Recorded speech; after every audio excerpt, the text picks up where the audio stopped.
সন্তানের আমার ভাইয়ের বুকে যেন আর একটা গুলি ছুড়ে না যায়। এখন আপনি শেখ মুজিব প্রতিটা ঘরে ঘরে তৈরি করছেন। আমরা সবাই এখানে সাধারণ অভিভাবক, আমাদেরকে কোনো রাজনৈতিক লেভেল যেন দেওয়ার চেষ্টা না করা হয়। আপনার পরিবার হারা হয়েছেন কিন্তু আপনি সন্তান হারা হন নাই। আমি মনে করছি আমি স্বাধীন দেশে বাস করি না। আপনার চোখের পানি একটা মিথ্যাচার। আমরা কোন দেশে আছি? একটা মেডিকেল মতো আমরা নিরাপদ না। রাষ্ট্র বুঝে গেছে, এই দেশের জনগণ জনতা বুঝে গেছে আপনি কতটুকু মানুষের অধিকার হরণ করছেন। আমি মনে করছি এই রাষ্ট্র আমাদেরকে নিরাপত্তা দিচ্ছে না। যারা নিরাপত্তা দিবে তারাই আজকে খুনি হয়ে দাঁড়িয়ে নির্বিঘ্নে দাঁড়িয়ে আছে, তারা বাহুবলী দিয়ে দাঁড়িয়ে আছে। তাদের নেই কোনো বিচার, নেই কোনো জবাবদিহিতা। আমি চাই এর কঠোর বিচার, কিন্তু সেই বিচারটা কার কাছে চাইবো? যিনি খুন করছে, যিনি এটা নির্দেশ দিচ্ছে, কোথা থেকে নির্দেশ আছে যে গুলি ছুড়ে মেরে ফেলেন, এভাবে আহত করেন, এভাবে নিহত করেন, একজন পর একজন মায়ের সন্তানের বুক খালি করে দেন? এটা তো আসলে মেনে নেওয়ার মতো না। আমার সন্তান আমার নিরাপত্তার জন্য আজকে আমি রাস্তায় দাঁড়িয়েছি, আমার ভাইয়ের নিরাপত্তার জন্য আজকে আমি রাস্তায় এসেছি। তিনি যেভাবে নির্বিঘ্নে মানুষের উপর অত্যাচার জুলুম করে যাচ্ছে, এটা আসলে আমরা আর পাচ্ছি না মেনে নিতে। দয়া করে আপনি বুঝে নেন যে আজকে কেন সারা বাংলাদেশ মানুষ জেগে উঠেছে। এভাবে অধিকারের কথা বলবো কেন রাস্তা দাঁড়িয়ে? আপনি অধিকার কথা শোনার আগেই বিভিন্নভাবে ট্যাগ দিয়ে দিচ্ছেন। রাজাকার, শিবির, জামাত, স্বৈরাচার ইত্যাদি বিষয় বলে আপনি আমাদেরকে ট্যাগ দিয়ে দিচ্ছেন। কেন ট্যাগ দিয়ে দিবেন? আমি সাধারণ একজন নাগরিক, এই দেশের নাগরিক, আমার হিসেবে কথা বলার অধিকার আছে। আমি কথা বলতে চাই, সে বলার অধিকার আমার যেহেতু আছে, সেখানে আপনি শোনারও অধিকার আছে। আপনি সাংবাদিক, আপনি লঙ্ঘন করছেন, আমরা লঙ্ঘন করি নাই। লঙ্ঘনগুলো আপনি করছেন, আপনি এর বিরোধিতা করছেন, আমরা কোনো বিরোধিতা করি না। আমরা জনগণ, সাধারণ মানুষ। আমি মনে করছি আমি স্বাধীন দেশে বাস করি না, আমি মনে হচ্ছে একটি পরাধীন দেশে এখন বাস করছি। আমার মনে হচ্ছে আমি একটি যুদ্ধের দেশে বাস করছি। এই যুদ্ধ যেমন মনে হচ্ছিল, আমি যেমন 1971 সাল দেখি নাই, এখন 1971 সালের থেকে ভয়ঙ্কর রূপ ধারণ করছে। আপনি বুঝে নেন আপনাকে জনগণ কি বলতে চায়। আপনার ভিতরে যদি বোধগম্য বুদ্ধি শক্তি থাকে তাহলে আপনি বুঝে নেবেন এই জনগণ কি বলতে যাচ্ছে, এই ছাত্র জনতা কি বলতে যাচ্ছে। আপনি বুঝে শুনে আপনি সেভাবে পদক্ষেপ নেন। আমার সন্তানের, আমার ভাইয়ের বুকে যেন আর একটা গুলি ছুড়ে না যায়। 15 তারিখে যখন এই কোটা আন্দোলন নিয়ে ছাত্রছাত্রীরা, শিক্ষার্থীরা আন্দোলন করতে গিয়ে ব্যাপক হামলার শিকার হয় এবং তারা ঢাকা মেডিকেলে গিয়ে চিকিৎসা নিচ্ছিল আহত হয়ে, সেই সময়ে দুর্ভাগ্যবশত বলবো না কি বলবো আমি জানি না, আমি আমার বড় ছেলেকে গ্যাস্ট্রোলজি অর্থাৎ পেটের ট্রিটমেন্ট দেওয়ার জন্য ঢাকা মেডিকেলে নিয়ে গিয়েছিলাম।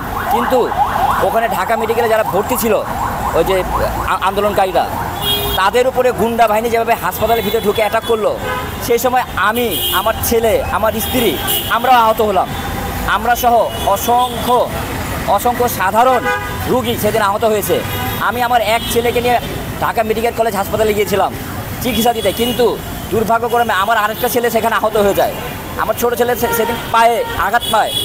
আমি বাবা হিসাবে ফিল করি যে আমার ছেলে যখন পায়ে আঘাত পায়, সারাটা রাত সে ঘুমাতে পারে নাই। আমরা কোন দেশে আছি? একটা মেডিকেল মতো আমরা নিরাপদ না।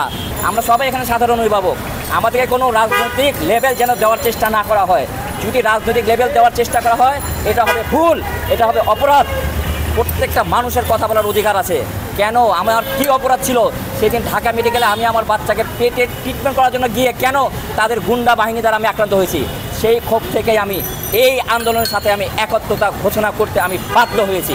আপনি দেখেন বাংলাদেশে এখন 18 কোটি মানুষ, তারা বিভিন্নভাবে হয়রানির শিকার।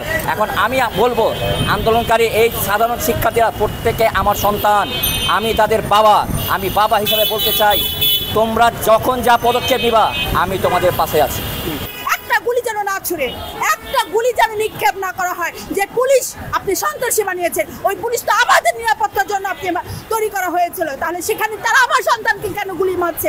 আমার ভাইকে গুলি করা হয়েছে। কালকে 2টা ইউনিভার্সিটি স্টুডেন্ট, আমার ভাইয়েরই বন্ধু সহপাঠী ছিল, তারা কেন মারা হয়েছে? তাদেরকে এভাবে কেন নির্বিঘ্নে তাদেরকে গুলি করা হচ্ছে? কিসের জন্য? কেন আপনি বুঝেন না রাষ্ট্রের কি দায়িত্ব আপনার? আপনি কি রাষ্ট্র কিসের দায়িত্ব পালন করতে বলেছে? মানুষ মারার জন্য দায়িত্ব পালন করতে বলেছে? আপনি পদ্মা সেতু দেখেন, আপনি মেট্রো রেল দেখেন, আপনি মানুষের উন্নয়নের অধিকার করতে পারেননি এখনো পর্যন্ত। মানুষের যে অধিকার উন্নয়ন করতে হয়, মানুষের চাওয়া পাওয়াগুলো উন্নয়ন করতে হয়, সেটা করতে পারেননি। রাষ্ট্র বুঝে গেছে, এই দেশের জনগণ জনতা বুঝে গেছে আপনি কতটুকু মানুষের অধিকার হরণ করছেন। আপনি বুঝে শুনে আমাদেরকে জুলুম করছেন, অত্যাচার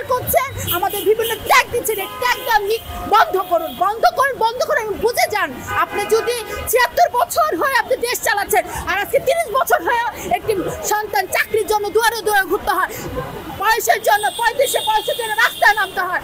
আমার সন্তানের মেধা শূন্য করার জন্য নতুন কারিগম তৈরি করেছেন, সেটাকে বাতিল করার জন্য রাস্তায় দাঁড়িয়েছে। সেটার জন্য আপনি মামলা মোকদ্দমা বিভিন্নভাবে ট্যাগ দিয়ে আমাদেরকে কঠিন ব্যবসা বাণিজ্য বানিয়ে ফেলিয়েছেন, আমাদেরকে বিভিন্নভাবে মামলা দিয়ে হয়রানি করে ফেলেছেন। কেন, কি জন্য? আপনি কি মনে নাই আপনি এই দেশ কিভাবে আপনার বাবা স্বাধীন করেছিল?